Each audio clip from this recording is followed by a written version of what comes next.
Yeah, the problem is for black is you really would like to take this g2 pawn for the h4 pawn, like release your own rook. That would be good. You want connected passed pawns that are unopposed, but Magnus is not allowing that. He's giving the king a bunch of checks. You could run forward, but then the rook will continue to follow the king, push it to the other side of the board, and then start going after the black pawns. So this is exactly what Magnus is doing. Hikaru has to step back and look at this back and forth shuffling pieces. The h4 pawn remains a target. The black rook has to stay passively defending rather than going after white's pawns. Yeah, but there maybe black's plan should have been to get the rook to the second rank, to tie down that white king to the g-pawn. You mentioned, Robert, that you have to go for that trade. You have to get that remaining white pawn on g2 in order to get your central pawns rolling. And now he's kind of tied up his own rook, Hikaru. I don't like where the black rook is placed. It's in front of its own pawns, blocking your only plan of advancing them. And now, really classy from Magnus, he just cuts off the black king. The black king now can never step down the board to the 6th rank and has to start marching over to harass that rook. But again, Magnus is going to start attacking some pawns, just keeping those black pieces honest, keeping the black rook or king tied down. Maybe Magnus is going to get the draw of the bar back closer towards the center, but okay, now decision time for Hikaru. Do you surrender your central pawns and go for white's pawns? No, you have to keep your pawns intact in the middle just to keep some chances alive. And an important theoretical endgame is if white loses both pawns for the e5 pawn, that is a theoretical draw. I know from experience, I had that position against Vishwanath and Anand. I had the 2 pawns. He held the draw. And so it's something that both players know. And that's why Hikaru is clinging on to this e-pawn. He pushes it forward. He connects it with his other pawn. And that will create threats if the black king gets active. If that black king were on the 4th or 5th rank up to g5, that would be good news. But the king is cut off. Magnus's rook is in the perfect position. Yeah, if that king was better placed, that black king, I think he'd be winning, Hikaru. But he's going for it now. He's pushing his pawns without his king. Ooh, this is either very good or it will blow the winning chances. I do fear for Hikaru that actually now the black rook is stuck defending its own pawns. You need to connect the king with your pieces, with the rest of your army. Magnus, can he hold this one with less than 10 seconds? He's doing all the right things so far. The most important thing for Magnus is to make sure that black's king doesn't advance, and that's what he does. He does keep the king blocked, but the bar does not approve of that. And I'm wondering why not? Does black have something really strong? The winning plan is not going to be obvious for any human here, let alone these players with only a few seconds left on their clock. And I'm expecting Hikaru to move his rook away at some point. You need to activate those black pawns. At the moment, everything's a bit stuck. Black rook needs to move. Magnus Carlsen doesn't believe in fortresses. He famously said that, but I do think that we could see a fortress here. I know the eval bar looks like it's great for black, but sometimes you can't actually break through. But look, the rook retreats. That means the black king can step forward. That is not good news for Magnus. And watch out for Hikaru to bring his king up and then push his f4 pawn to f3. Just jettison that pawn so his king can enter the position and go for checkmating ideas. Yeah, note how Hikaru just from time to time he repeats the position just to put the pressure back on Magnus, just to say, okay, I'm in control. We're definitely not going for a draw, but I'm just going to tease you with that. And look at this. Suddenly the white rook moves. And what's happening? Can the black rook make headway against the lone white king? Maybe you needed to check from the bottom of the board and then go behind the white king.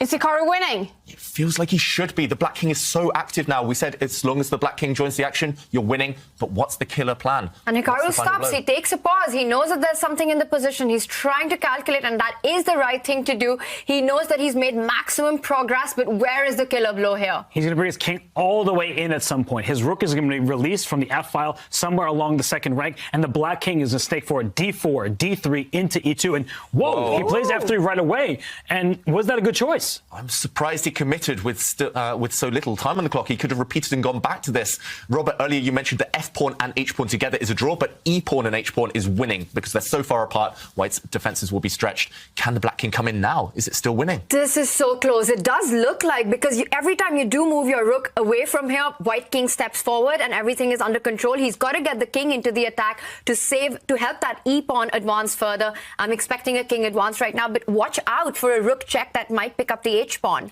Yeah, you have to be careful where you put the black king right now. You don't want to allow any nasty checks from the white rook behind. Okay, he retreats his rook. Really clever. Now look at the white king. It's cut off. It can never move towards that black central pawn because the black rook cuts along the f-file, and Hikaru bobs his head. He thinks he's winning. It does look very strong. The king is coming now. Wait, but he's going to check. How is he going to run away? If his king goes to the c-file, the rook just slides over, and you can't push the e-pawn. And now you have more distance from the king. So if the king goes to d3, you see the bar go back to equal. So react, Hikaru. Hikaru as well. Oh my gosh. Yeah, I thought he still had great winning chance, but he allows the king forward, but then the rook comes to G3 with check. So that's why Magnus slides backwards, and his king is no longer cut off. That means that Magnus Carlsen should be able to hold. Yeah, Hikaru, maybe there was a more accurate way of doing it. It wasn't easy, even if it was winning. And suddenly Magnus's rook is active. Suddenly you can start giving checks from the side. And now he wants to come with the king to the other side. He wants to create an opposition and try and attack white's king, create a mating net. But Magnus slides all the way back with the rook to give backward checks to black's king. And this just looks like with the black rook stuck here, there will be no saving the black king from checks anymore. We're going to see 100 checks, but the result will be the same. This will end in a draw. Wow, nowhere safe to hide. If the black rook could move away, the black king could hide in front of its own pawns, or his own h-pawn. But now there's nowhere safe. If you have to start retreating the black king towards the white rook, then suddenly your pawns might drop off. And look at Hikaru. He's so frustrated right now. And it's the wrong pawn, the h-pawn. So if the king goes back, the white king steps forward, the rook will take this pawn on e3, and the king is inside the square. When king and pawn in games, you try to chase down the pawn, you make a square to the promotion point. And here, it's okay, h3, the pawn goes forward. Still alive. But no more progress. I think black is completely frozen now. But what happens once the black king starts running over? Still nowhere to hide, I guess. And, okay, we're past the 100 move mark. This has been a marathon game. Can Hikaru squeeze out a win? What a fight. Magnus thinks he's drawing. He leant back there looking very happy with himself. But still, chances alive. I agree with Robert. I think it's the wrong pawn. The black rook is just on the worst possible square, tied down defending both of them. The black rook is passive. You need active pieces to win these types of endgames. Oh, what a miracle this is if Magnus holds. And it's just amazing, the defense that he's shown. And we can see Hikaru that he's giving up on this. He knows that there's no way to improve this position further. The black's rook is tied down to defending that e3 pawn and the h3 pawn. Magnus continues to attack the black king with checks. There's no place to hide. And we see Hikaru leaning back. He knows he's done everything, but it's not been enough.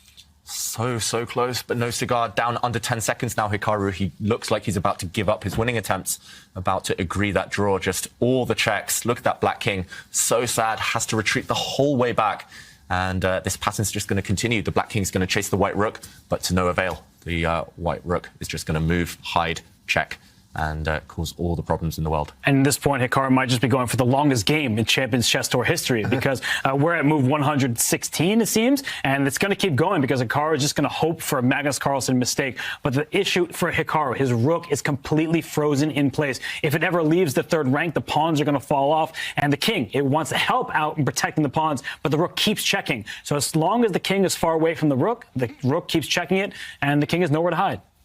And we see that happening, and now he just shifts back because there's nothing to be done, and it doesn't matter where the king goes. When the king gets closer to the pawns, Magnus starts checking it, driving it away. Yeah, no progress has been made over the last 20 moves now. Hikaru, wow, can he recover? Yeah, can he recover from this heartbreak? And lots of cheerleaders we see for Hikaru on Twitter. And yeah, he's put up such a fight. I love everything Hikaru's done this game. Just Is that a Hikachu?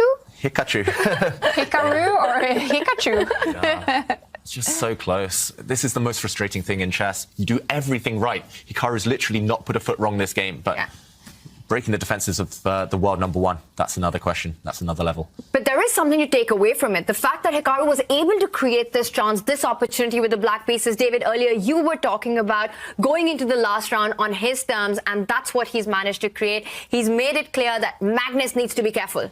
There we have it.